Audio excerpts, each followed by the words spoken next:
You didn't just lose $26 on dinner last night. You effectively traded away $260,000 of your future. It only takes 20 minutes to cook a decent, healthy meal, but you chose to pay a premium for convenience, a choice you make almost every single day. If that money hadn't vanished into a delivery app, but had instead been placed into a low-cost index fund, it wouldn't just be a forgotten meal.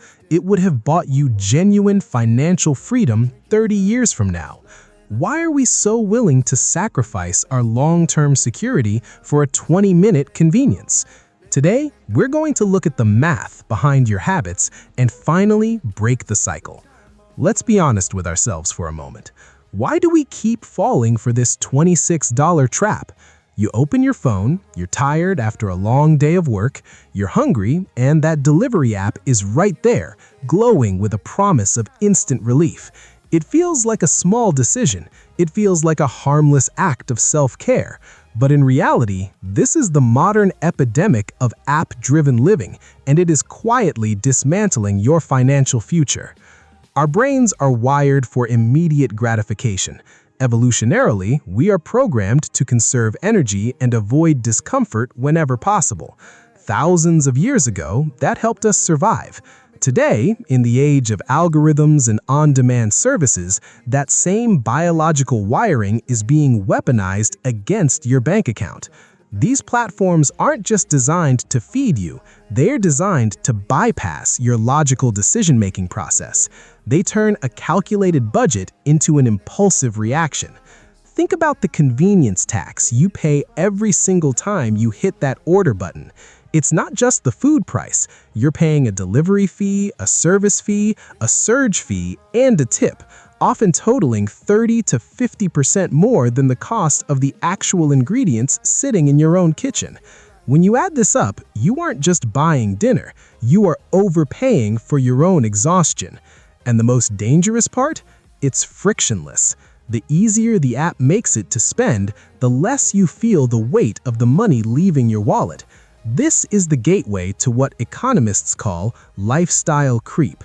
It starts with dinner, then it moves to premium subscriptions you barely use, then to buy now, pay later services that make you feel like you're rich today while borrowing from your tomorrow.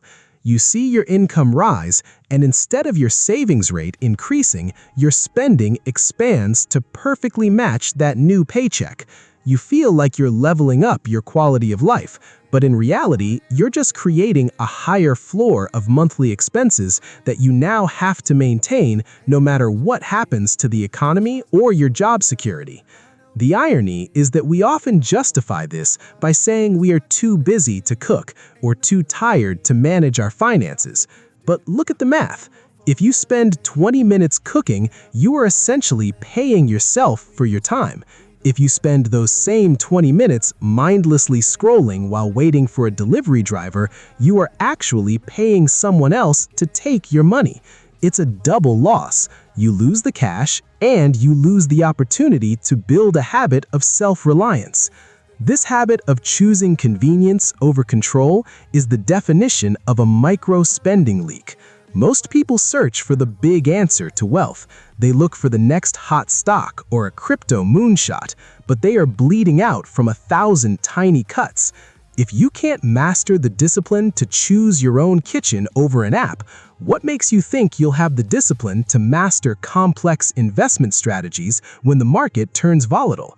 It's time to stop viewing these small daily decisions as isolated events. They aren't.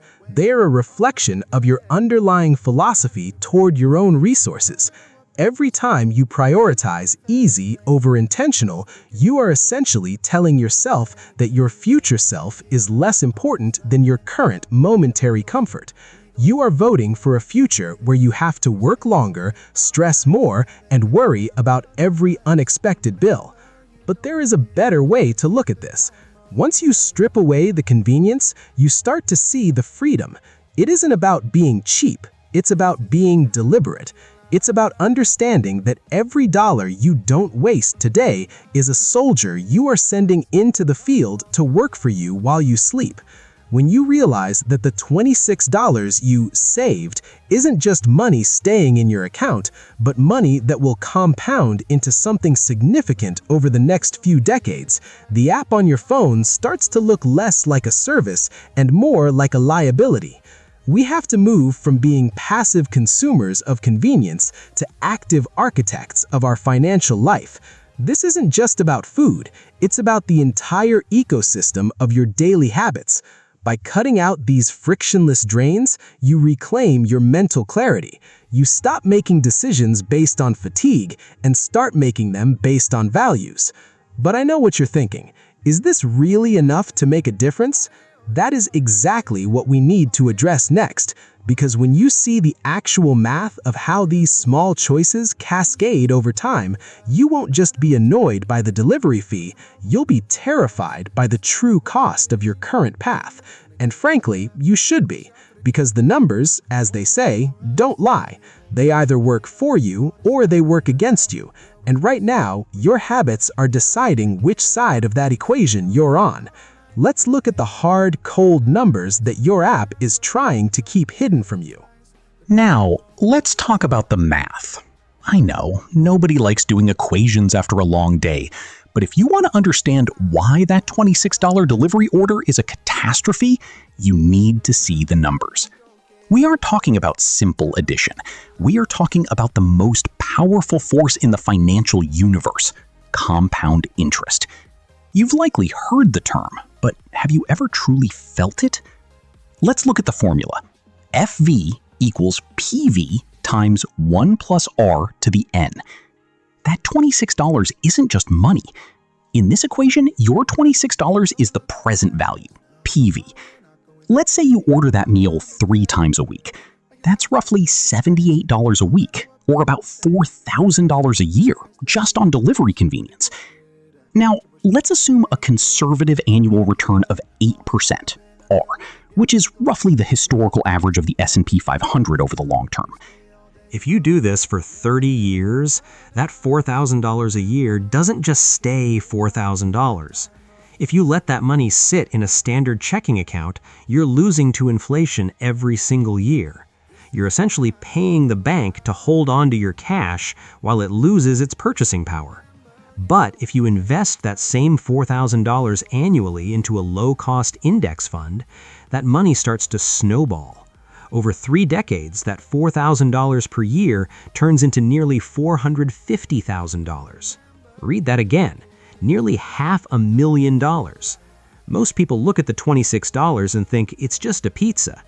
The math shows you it's actually a luxury car, a significant chunk of a child's college tuition, or the difference between retiring at 65 and retiring at 50. But here is the twist that most financial gurus won't tell you. Simply saving that $26 isn't enough to make you rich. You can hoard that $26 under your mattress until the end of time, and you will still be broke. The magic isn't in the saving. The magic is in the allocation.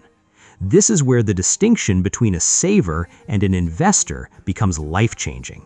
A saver is someone who avoids spending but keeps their money in low-yield cash deposits. They're playing the game, but they're playing it at a disadvantage because they aren't capturing the growth of the global economy. An investor, however, understands that money is a tool that must be deployed. By putting that $26 into an index fund, you are effectively buying a tiny slice of the most productive companies in the world. You are becoming an owner, not just a consumer. Think about the psychological shift required here. When you order delivery, you are paying the company to provide you a service, and you are enriching their shareholders. When you invest, you are becoming the shareholder. You are flipping the script. Now, some of you might be thinking, is the stock market really that reliable? History shows us that while the market fluctuates in the short term, the trend over decades has been one of growth. Of course, there are risks and no one can predict tomorrow's closing price, but the alternative, keeping your money in a place where it earns nothing, is a guaranteed loss against inflation. The most successful people I know aren't the ones who sacrificed every single joy in their lives to reach a destination. They're the ones who understood the opportunity cost of their convenience. They realized that every time they chose a path of least resistance, they were paying a lazy tax. If you want to build wealth, you have to stop thinking about your money as a static number in your bank account. You have to start thinking about it as a seed. Every $26 you don't spend is a seed. If you keep those seeds in a dark box, they will never grow. If you plant them in the fertile soil of the market, they will eventually become a forest. But let's be real. This requires a level of intentionality that most people simply refuse to engage with. It's easier to complain about the economy than to look at your own spending habits. It's easier to blame high interest rates or stagnant wages than to face the reality of your own lifestyle choices. But the math doesn't care about your excuses. The math just keeps compounding, whether it's compounding for your future or compounding for the companies you're paying to deliver your dinner. So the question isn't whether you can afford the meal. Of course you can afford it. You have the money. The real question is, can you afford the future you're sacrificing to get it? Because once you realize that you are trading away your autonomy for convenience, the app-driven lifestyle loses its charm very, very quickly. Now, I know that sounds like a lot to manage. You're probably wondering, how do I actually build this system without losing my mind? That's the next piece of the puzzle. Because if you don't have a system, you'll just rely on willpower. And willpower is a finite resource that runs out right around dinner time. Let's look at how we turn this theory into an automated engine that builds your wealth while you're not even looking. So how do we actually stop this? How do we build a system that saves us from ourselves? Because, let's be honest, relying on willpower is a losing battle. By the time you get home, your decision tank is empty. This is what psychologists call decision fatigue. You've been making choices all day, at work, in meetings, navigating traffic, and by dinner time, your prefrontal cortex is exhausted. That's exactly when you make the worst financial decisions. The secret isn't to be stronger. The secret is to be smarter. You need an automated system that removes the choice altogether. First, let's talk about automated friction. Financial security should happen in the background. If you're manually transferring money into your investment account every month, you're creating an opportunity for your brain to say, maybe not this month. Instead, set up an automatic transfer for the day after your paycheck hits. Make the investment the bill that gets paid first, before the rent, before the utilities, and certainly before the delivery app gets a cent. Treat your future self as your most important creditor. Second, create a convenience audit using a simple opportunity cost spreadsheet. I've linked a template for you in the description. It's not complex. You don't need a degree in accounting for this. You just need 3 columns: the date, the convenience purchase, and the future value. Every time you're tempted to hit that order button, input the cost into the sheet and see what it would be worth in 10, 20, or 30 years if invested instead. When you see that a $26 meal actually costs you hundreds in potential growth, the convenience starts to feel expensive. It changes your perspective. You're no longer just buying a pizza, you're selling a piece of your financial freedom for a box of dough and cheese. Now, does this mean you have to be a martyr and never enjoy a meal out? Of course not. That's the quickest way to burn out and quit. This is where the concept of money dials comes in. We all have things we love to spend money on. Maybe for you, it's high-quality coffee, or maybe it's a hobby, or maybe it truly is the occasional fancy dinner out. The goal of this system is to identify the dials that actually bring you joy and turn them up, while identifying the drains, like mindless delivery orders when you have food in the fridge, and turning them off completely. The goal is to eliminate the mindless spending, not all spending. When you automate your investments and audit your expenses, you aren't living a life of restriction, you are living a life of intention.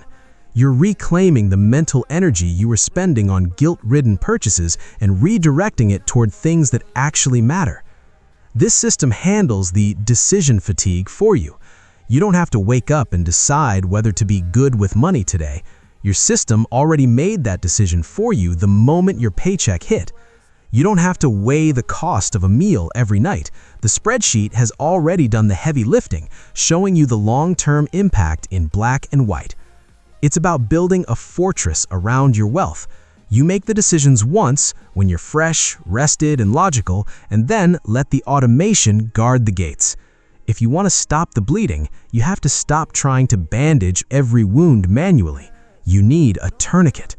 Automation is your tourniquet. The most important part of this entire process is the start. You don't need to perfect your entire financial life by tomorrow morning. Just set up one automated transfer. Just spend 10 minutes setting up your audit sheet. Once you see the numbers, you'll never look at a convenience fee the same way again. And once you have this structure in place, something profound happens. The anxiety starts to fade. You stop worrying about whether you're doing enough because you know your system is working for you 24/7, regardless of how tired you feel at the end of the day. You've moved from being a victim of your biology to being the architect of your destiny. But even with the best system, there's one final piece of the puzzle, a mindset shift that ties everything together. If you truly want to sustain this, you have to change how you define success itself. We've talked about the math and the systems, but now it's time to talk about the legacy. Because ultimately, we aren't just saving for a number, we're saving for a life. At the end of the day, we have to stop looking at money as just paper or digital digits on a screen. Money is energy. It is a set of bricks you are using to build the foundation of your future. Every time you choose to cook a meal instead of ordering out, you aren't just saving money, you are making a strategic choice to prioritize your long-term independence over short-term comfort. This isn't about depriving yourself, it's about reclaiming your autonomy. You've seen the math, you've seen the systemic traps, and now you have the tools to automate your success. The only thing left is to act. I've put together a simple opportunity cost spreadsheet that you can download via the link in the description below. Use it, plug in your own numbers, track your own habits, and see exactly what those convenience choices are costing you. Once you've had a look, I want to hear from you. What is the one small, mindless expense you're cutting today, and where exactly are you planning to direct that new capital? Are you going with an index fund, or are you doubling down on your debt payoff? Let me know in the comments section below. I read every single one of them. Stop letting convenience drain your potential. Your future self is waiting for you to make the right choice today. Thanks for watching, and I'll see you in the next one.